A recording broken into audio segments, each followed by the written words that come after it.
If you're new around here, I am a big fan of line in the sand days, especially for women. And for me, a line in the sand day is like, look, you've been going out with this guy for a while. You guys have dabbled in talk about marriage. He seems to put it off and put it off and put it off. And finally, in your own head, you have a deadline date. It's not an ultimatum. That's what is different about this. In your head, you have a date.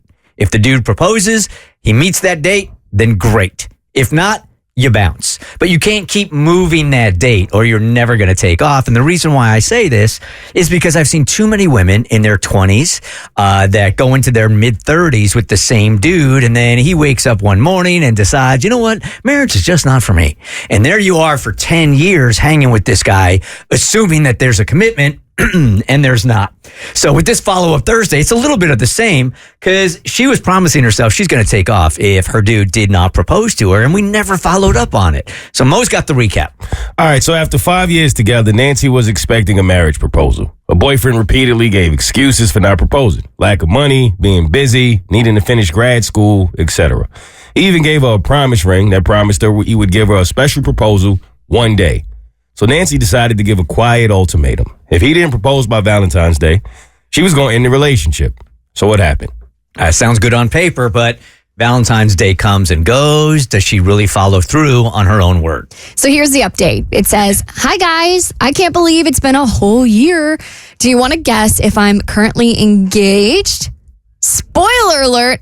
I'm not, but that's not from lack of trying. I didn't give him an ultimatum or let him know I was expecting to be proposed to by Valentine's Day. I did, however, try to manipulate him into thinking about it through subliminal messaging. I would leave my laptop open with my wedding Pinterest board up. I would bring up the weddings of our acquaintances and friends in random conversations. I asked him very far in advance if he wanted to do anything special for Valentine's Day. One night, in a moment of true desperation, I just whispered, propose, propose, propose in his ear. So his subconscious is hearing it. He's in REM sleep, but his subconscious is hearing it. I whispered, propose, propose, propose in his ear as he slept. This did not make me feel like an adult, but the truth is, I would have felt so pathetic bringing up my dream of getting married one more time with this man. I still harbored this romantic idea that he would understand my heart and surprise me one day by getting on one knee. So I was thrilled when the week before Valentine's Day, he told me to clear my calendar for the evening. He let me know he had a night planned for us and was very coy, refusing to share any details. Of course, I immediately assumed he was proposing. When Valentine's Day arrived, he woke me up with a beautiful breakfast in the morning and had flowers ready for me at home when I came back from work.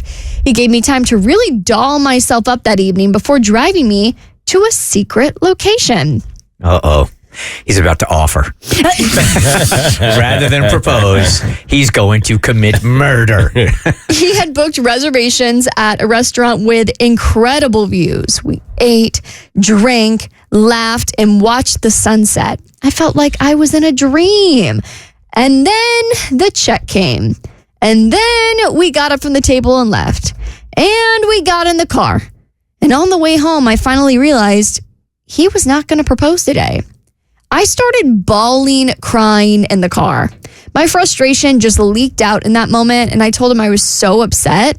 I asked him why he hadn't proposed and told him I felt led on. He was shocked, but he stayed quiet and asked to talk about it at home. Once there, he took my hand and confessed to me that after some deep thought, he had realized he was just not the marriage type. Oh, he had a proposal, all right. How long had they been together? 5 years. See, man. Okay. He told me that he loved me and wanted to stay with me forever, but that he would never be comfortable getting married. He said he hoped that our relationship meant more to me than a piece of paper. I asked him if he would ever change his mind, and he said no. I asked why he had never shared any of this with me, and he told me that he was afraid he would lose me. So to catch you up to speed today, we are still living together. I made some big proclamations after his confession about moving out and finding the right person for me. I even gave the promise ring back, but I never pulled the trigger.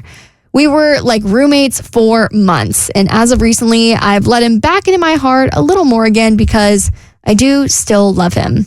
Today, I'm trying to figure out what it is I want. Should I break it off with him for good? Is marriage more important than being with him? I don't know anymore. So right now I'm back to casually dating the man I thought I was going to marry. Regrets, Nancy.